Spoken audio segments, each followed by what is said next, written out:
In this lecture, we'll talk about what signal processing is and what the basic parts of a signal processing system are. Signal processing is a field of science and engineering that focuses on manipulating signals. Now, when we say manipulating a signal, it means we can do a lot of different things with it. For example, we can change the shape of a signal to fit our needs, convert it from one form to another, like from the time domain to the frequency domain, remove unwanted noise, extract key features, or even add and multiply signals. Basically, any operation we perform on signals falls under signal processing, and that's what this course is all about. So, what exactly is a signal? A signal is any quantity that carries information and can be represented mathematically so we can work with it. In this world, signals are everywhere, and most of them are continuous by nature. For example, when I speak to you, my voice is a continuous signal. Signals need to be continuous because that's how they carry the most information. If a signal becomes discrete or has breaks in it, some information will be lost. So, natural signals are continuous because they transmit information smoothly over time.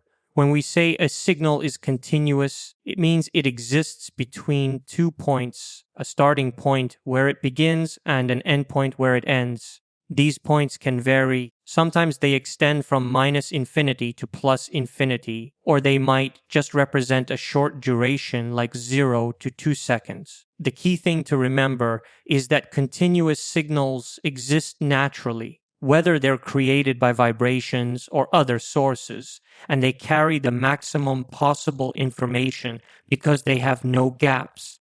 Now let's look at an example of a continuous signal. Here, you can see a dynamic system where the signal's amplitude starts from 0 and completes its journey in 2 seconds. At first, it vibrates between +20 and -20, then gradually settles down as it loses energy. Notice that from start to finish, there are no breaks. It's smooth and unbroken.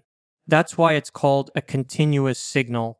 It carries all the information without any missing parts. Here's another example. This signal starts before 0. From -1 to +1, the total duration is still 2 seconds, but both the starting and ending points are different. The amplitude also changes. It moves between +60 and -60 before fading out as it loses energy. These are examples of continuous signals that don't have any gaps, carry maximum energy, and transfer information efficiently. This concept forms the foundation of a signal processing system, and the rest of our course will build on this.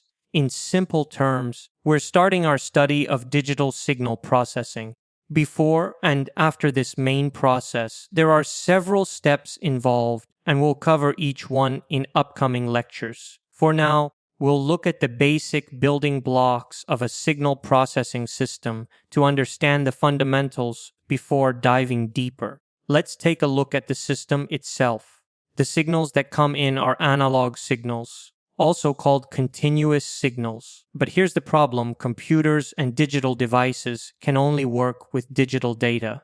So, we first need to convert the analog signal into digital form. This process is called analog to digital conversion, or ADC. In a signal processing system, the input is analog. We convert it into digital form, process it as needed, and then convert it back to analog using a digital to analog converter.